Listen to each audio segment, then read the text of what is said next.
হাসিনা আজকে দেশে ফেরার সাহস পায়, কারণ সে জানে রাষ্ট্রপতি চুপ্পু এখনও বসে আছে সেই বঙ্গভবনে।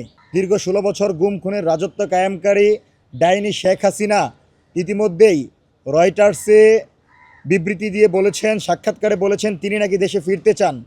আমরা মাননীয় স্বরাষ্ট্রমন্ত্রী এবং মাননীয় প্রধানমন্ত্রী তারেক রহমানকে অনুরোধ করব, দ্রুত সময়ের ভিতর 24 গণঅভ্যুত্থানের সময় মানবতা বিরোধী অপরাধ ঘটানো শেখ হাসিনা অর্থাৎ খুনি শেখ হাসিনাকে দ্রুত ফিরিয়ে এনে তার ফাঁসির রায় কার্যকর করার মাধ্যমে বাংলাদেশের জনগণকে মুক্তি দেওয়ার লক্ষ্যে দ্রুত সময়ের ভিতর তিনি কার্যক্রম শুরু করবেন এবং শেখ হাসিনাকে ফিরিয়ে আনার জন্য সকল প্রকার কূটনৈতিক যোগাযোগ তিনি বৃদ্ধি করবেন বলে আমরা আশা রাখব।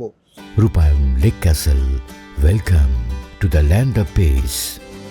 আপনারা জানেন যে শেখ হাসিনা শুধুমাত্র জুলাই গণঅভ্যুত্থানে গণহত্যা চালায় নাই, শাপলা, পিলখানা, মোদি বিরোধী আন্দোলন, এই প্রত্যেকটি আন্দোলনে আওয়ামী, ছাত্রলীগ, যুবলীগ, স্বেচ্ছাসেবক লীগের সন্ত্রাসীরা বাংলাদেশের গণমানুষের উপর অস্ত্র ধরেছে, হাজার হাজার মানুষকে হত্যা করেছে।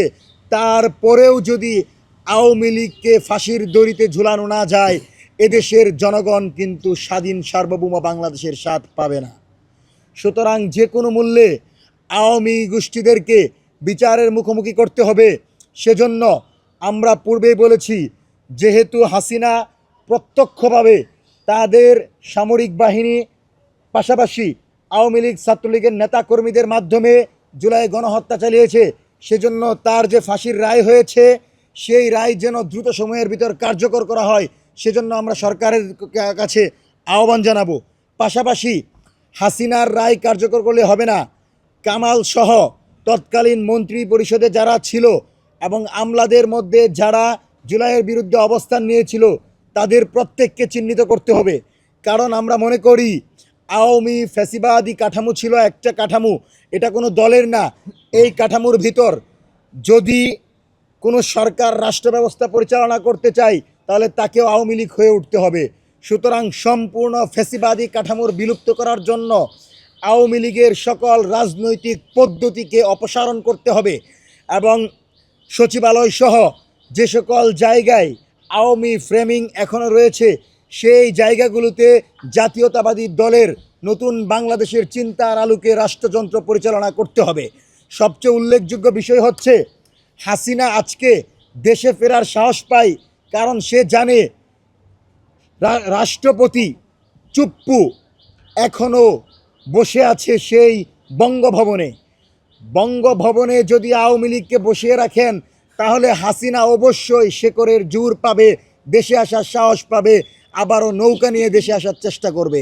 সুতরাং যে কোনো মূল্যে আপনি এই চুপ্পুর মতো গণহত্যাকারীকে অপসারণ করেন, জাতীয়তাবাদী দলের আদর্শে উজ্জীবিত একজনকে আপনি রাষ্ট্রপতি নিয়োগ করেন। তাছাড়া কিন্তু হাসিনা ফিরে আসলে এই চুপ্পুরা তারেক রহমানকে পেছনে দেখাবে এবং তাদের মুহূর্তের ভিতর তাদের রূপ চেঞ্জ হয়ে যাবে এবং ছাত্রলীগের গুন্ডা বাহিনীরা মাঠে নেমে এই সরকারকে উৎখাতের জন্য চেষ্টা করবে। সেজন্যই আমি বলছি, যে কোনো মূল্যে হাসিনা কামালের ফাঁসির রায় কার্যকর করতে হবে। পাশাপাশি আওয়ামী লীগের যত এলিমেন্টস এখন পর্যন্ত এই সরকারে রয়েছে এদেরকে বিলুপ্ত করতে হবে। কারণ আওয়ামী ফ্যাসিবাদ অত্যন্ত ভয়ঙ্কর। আওয়ামী লীগ যারাই আওয়ামী লীগকে খাতির করেছে, সুযোগ দিয়েছে, তাদেরকেই কিন্তু আওয়ামী লীগ কবরে পাঠিয়েছে। জামাতের 5 জন নেতাকর্মীরে কবরে পাঠিয়েছে, কারণ জামাত আওয়ামী লীগের সাথে আন্দোলন করেছিল। বিএনপির শহীদ প্রেসিডেন্ট জিয়াউর রহমানকে আওয়ামী লীগ হত্যা করেছে। সুতরাং যারা প্রতিনিয়ত নিজের দলকে টিকিয়ে রাখার জন্য আওয়ামী ফ্যাসিজম মজুগুন্ডার বাহিনীদের টিকিয়ে রাখার জন্য এদেশের জনগণের উপর অস্ত্র ধরতে পারে, তাদের সাথে যদি আপনি সহযোগিতার সম্পর্ক করেন, তাদেরকে যদি তারেক রহমান ক্ষমা করে দেন, তাহলে বাংলাদেশের জনগণ কিন্তু আপনাকে ক্ষমা করবে না। সুতরাং যে কোনো মূল্যে তারেক রহমান আওয়ামী সকল স্বৈরাচারী এবং ফ্যাসিবাদী শক্তিকে বিচারের মুখোমুখি করেন এবং হাসিনা যে ফেরার কথা বলছে, আপনি শুধু আমাদের সহযোগিতা করেন।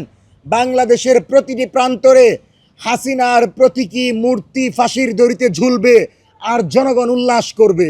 এবং এই সরকার যদি সহযোগিতা করে, হাসিনার বাবা যে বাংলাদেশে বাকশাল কায়েম করেছিল, যেই বাংলাদেশে জনগণকে রক্ষী বাহিনীর মাধ্যমে মা বোনদেরকে ধর্ষণ করেছিল, সেই মজু গুন্ডার মূর্তি প্রকাশ্যে গুরুত্বপূর্ণ স্থানে ঝুলিয়ে আমরা ফাঁসির দড়িতে ঝুলিয়ে রাখবো, সরকার যদি সহযোগিতা করে।